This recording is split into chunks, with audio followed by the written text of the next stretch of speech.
Байнгын орооны дарга эрхэм гишүүдийн өдрийн мэндийг хүргье. Байнгын орооны дарга эрхэм гишүүдээ Монгол Улсын их хурлын 2020 оны 12 дугаар сарын 24-ний өдрийн Монгол Улсын засаг захиргаа нутаг дэвсгэрийн нэгж түүний удирдлагын тухай хуулийг шинжилэн найруулгыг баталж 2022 оны 1 сарын 1-ний өдрөөс даган мөрдөж эхэлсэн билээ. Монгол Улсын засаг захиргаа нутаг дэвсгэрийн нэгж түүний удирдлагын тухай хуулийн 29 дугаар зүйлийн 29-ийн 1-т хэсэгт иргэн Монгол Улсын үндсэн хуулийн 3 дугаар зүйлийн 1-т хэсэг 14 дугаар зүйл 16 дугаар зүйлийн 9 дахь хэсэг заасны дагуу шууд болон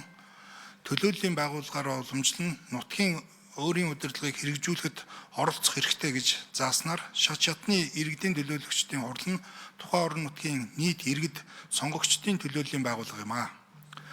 Монгол Улсын үндсэн хуульд иргэдийн эвлэлтэн нэгдэх эрх төлөөллийн байгууллагаараа дамжуулан нутгийн удирдлагын үйл ажиллагаанд оролцох эрхийг хуульчилж өгсөн атлаас шат шатны иргэдийн төлөөлөгч нарыг хуульд заасан үндэслэл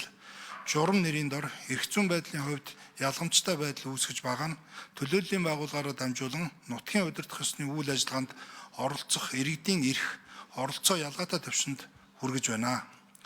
Иймд Монгол Улсын засаг захиргаа нутаг дэвсгэрийн нэгж түүний удирдлагын тухай хуулийн 38 дугаар зүйлийн 38-ын 6 дахь хэсэгт сумын иргэдийн төлөөлөгчдийн хурлын төлөөлөгчдийн 3/1 хүртэлх хувь нь төрийн захиргааны албан хаагч байж болно гэж заасан дээрх зохицуултын хамрах хүрээг өргөжүүлж хувь хэмжээг нэмэгдүүлэх хэрэгцээ шаардлага үүсэж байна.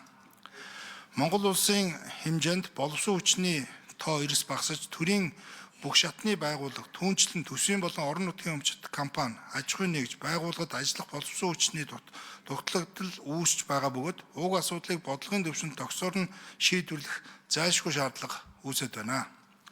Хөдөө орон нутаг болон хаслагдсан сум дүүрэгт ажиллах боловсон хүчний дутагдлыг нөхөх цогц арга хэмжээг авч хэрэгжүүлэх хүрээнд Монгол Улсын засаг захиргаа нутаг дэвсгэрийн нэгжид харьяалагдж буй иргэдийн төлөөлөгчдийн хурлын төлөөлөгч нарын тодорхой хувийг төрийн захиргааны албан хаагч байхаар хуульд нэмэлт оруулж үндсэн хуульд заасан хуулийн өмнө эрхтэгш байх зарчмын шаардлагыг хангах хууль зүйн нийгмийн эдийн засгийн чухал ач холбогдолтой юм а. Байнгын орооны дарга эрхэм гишүүдээ Монгол Улсын засаг захиргаа нутаг дэвсгэрийн нэгж түүний удирдлагын тухай хуульд өөрчлөлт оруулах хуулийн төслийг хэлсэн шийдвэрлэж өгнө. За, Томор гишүүнд баярлалаа. За, одоо хууль санаачлагчийн илтгэл төслийн үзэл баримттай холбогдуулан асуух асуултаа гишүүд нэрсээ өгнө.